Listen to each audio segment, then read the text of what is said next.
जय शिवराय भावांनो. तर वटपौर्णिमेनिमित्त आपण एक बॅनर डिझाईन करणार आहोत. तर सर्वप्रथम आपल्याला एक न्यू डॅशबोर्ड तयार करून घ्यायचा आहे. त्यामध्ये 4000 विड्थ आणि 5000 हाईट घेऊन 300 रेझोल्युशन घ्यायचे आहे. 300पेक्षा कधीही कमी रेझोल्युशन घ्यायची नाही. त्यानंतर क्रिएटवर क्लिक करून एक डॅशबोर्ड तयार करून घ्यायचा आहे. त्यानंतर आपण त्यामध्ये बॅकग्राऊंडसाठी आपण ही इमेज घेतली आहे. ही इमेज आपण पिंटरेस्टवरून डाउनलोड केली आहे. तर डिस्क्रिप्शनमध्ये दिलेल्या लिंकवरून तुम्ही डाउनलोड करू शकता. त्या लिंकमध्ये या बॅनरचे संपूर्ण मटेरियल आपण दिलं आहे. त्यानंतर या इमेजला आपण गॉशन ब्लर दिला आहे. गॉशन ब्लर दिल्यानंतर नॉईज ॲड करून घेतला आहे. तर तुम्ही गॉशन ब्लर देण्यासाठी फिल्टरमध्ये जावा. त्यानंतर येथे ब्लर म्हणून ऑप्शन आहे. त्यानंतर येथे गॉशन ब्लर हा ऑप्शन आहे. येथून तुम्ही गॉशन ब्लर देऊन घ्या. त्याचनंतर नॉईज देण्यासाठी सुद्धा येथेच ब्लरच्या थोडं खाली आलं की नॉईज म्हणून ऑप्शन आहे. त्यावरती क्लिक करा आणि नॉईज ऑप्शनला ओके करा. त्यानंतर तुमच्या हिशोबाने तुम्ही नॉईज ॲडजस्ट करून घ्या. या पद्धतीने तुम्ही नॉईज देऊ शकता. तर नॉईज दिल्यानंतर आपण त्यावरती एक इमेज घेतली आहे. त्या इमेजला आपण ओव्हरले देऊन ब्राईटनेस कमी केला आहे. तर ही इमेज होती, आपण त्या इमेजला ओव्हरले करून घेतला आहे.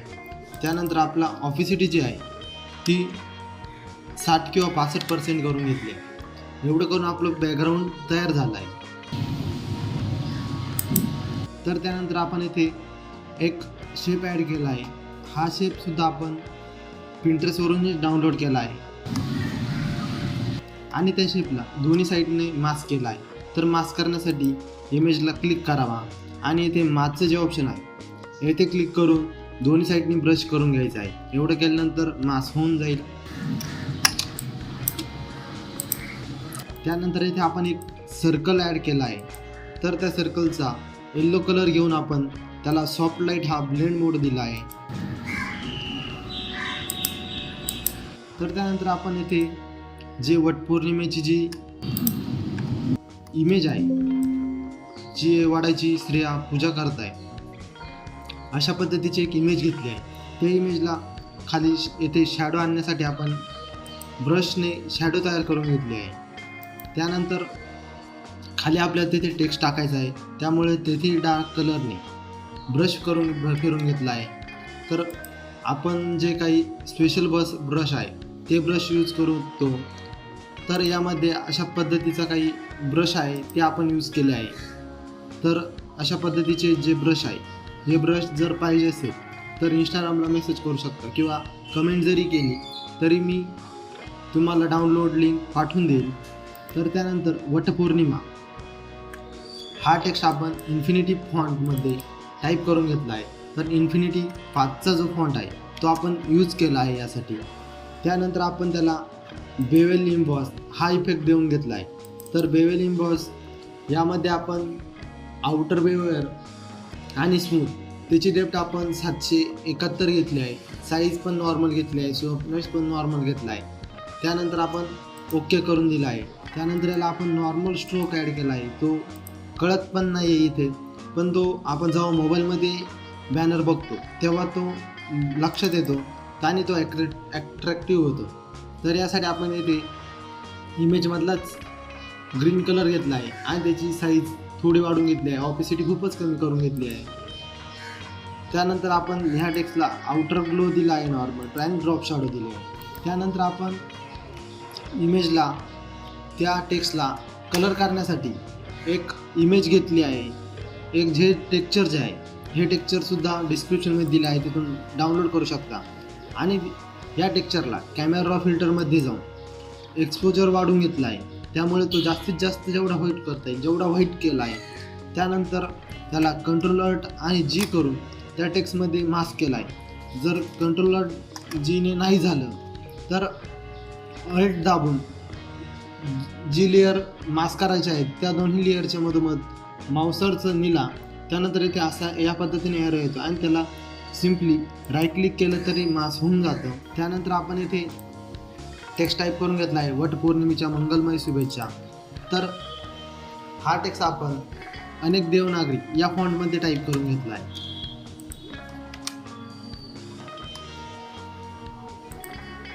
त्यानंतर आपण येथे सुद्धा एक टेक्स्ट घेतला आहे.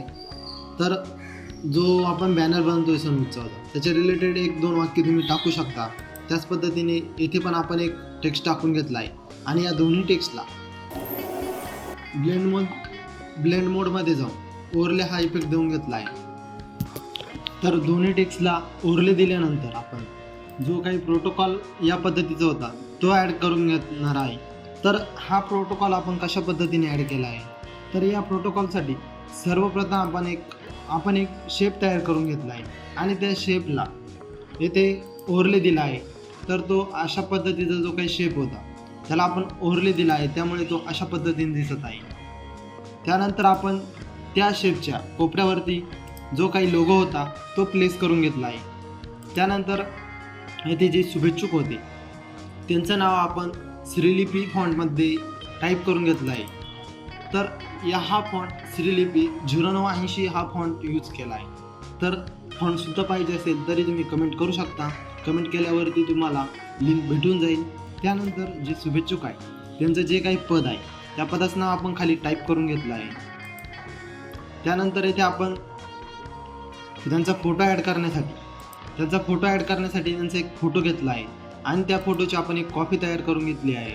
कॉपी तयार केल्यानंतर आपण त्याला येथे डबल क्लिक करून कलर ओव्हरले दिला आहे. कलर ओव्हरले हा व्हाईट करून ऑपिसिटी 100% दिली आहे, त्यामुळे तो फोटो पूर्ण व्हाईट दिसत आहे. तर या पद्धतीचा जो फोटो होता आपण त्याला कलर ओव्हरले देऊन या पद्धतीचं केला आहे. त्यानंतर जो फोटो होता तो आपण घेतला आहे. त्यानंतर तो असा काही प्रकारचा इफेक्ट दिसून येतो. त्यानंतर येथे जे खाली जे नाव होतं ते आपण जास्त हायलाईट करण्यासाठी अजून एक ब्रशने ब्लॅक कलरचा ब्रश घेऊन तेथे ब्रश केला आहे. त्यानंतर वरती पण काही प्रोटोकॉल होता तो पण कशा पद्धतीने ॲड केला आहे. तर प्रोटोकॉल ॲड करण्यासाठी आपण सर्वप्रथम जो साईडचा फोटो होता तो ॲड करून घेतला आहे. त्यानंतर येथे खाली मास्क करून ब्रश करून आपण तो इरेज करून घेतला आहे, किंवा तुम्ही डायरेक्टली इरेझरचा वापर करून सुद्धा ते इरेज करून घेऊ शकता. त्यानंतर येथे आपण जे फोटो ॲड करायचे होते ते फोटो ॲड करण्यासाठी आपण बॉक्स तयार करून घेतले आहे. बॉक्स तयार केल्यानंतर त्यामध्ये जो फोटो होता तो प्लेस करून घेतला आहे आणि त्याच फोटो क्लिपिंग मास्क करून Ctrl+G करून त्या बॉक्समध्ये टाकला आहे. आणि वरती थोडा आपल्याला चेहरा काढायचा होता, तो चेहरा क्लिपिंग मास्क केल्यामुळे इथे दिसत नाही आहे.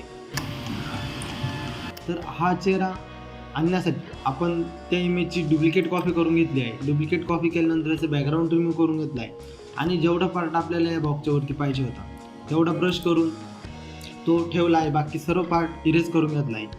याच पद्धतीने आपण बाकीचे बॉक्स होते त्यामध्ये पण फोटो ॲड करून घेतले आहे. त्यानंतर अजून जे काही होते जे फोटो ॲड करायचे होते ते आपण करून घेतले आहे. त्यानंतर या साईडला थोड्या वेगळ्या पद्धतीचा प्रोटोकॉल होता, तर इथे आपण पहिले लोगो ॲड करून घेतला आहे. त्यानंतर इथे दोन सर्कल घेतले आहे. त्या सर्कलमध्ये पण जे फोटो होते ते क्लिपिंग मास्क केले आहे. या पद्धतीने आपण इकडे जो क्लिपिंग मास्क केला होता तेच केले आहे, फक्त इकडे सर्कलच्या बाहेर आपल्याला फोटो काढायचा नव्हता, त्यामुळे आपण त्याला काही न करता फक्त क्लिपिंग मास्क करून घेतला आहे. तर क्लिपिंग मास्क केल्यानंतर आपला प्रोटोकॉल पण तयार झाला आहे. प्रोटोकॉल तयार झाल्यानंतर आपण इथे एक इमेज घेतली आहे.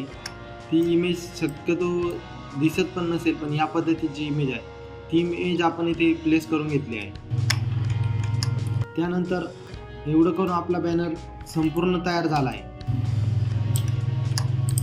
तर त्यानंतर फक्त आपला जो काही लोगो आहे तो आपण प्लेस करायचा राहिला आहे, तर आपला लोगो पण प्लेस करून घेतला आहे. तर एवढं करून आपण संपूर्ण डिझाईन तयार केली आहे. तर असेच नवनवीन डिझाईन शिकण्यासाठी व्हिडिओ लाईक करा आणि चॅनलला सबस्क्राईब करा. तर तुम्हाला अजून कोणती नवीन डिझाईन जर शिकायची असेल तर तेही कमेंट करू शकता. आपण त्यावर डिझाईनवरती पण आपला व्हिडिओ घेऊन येऊ.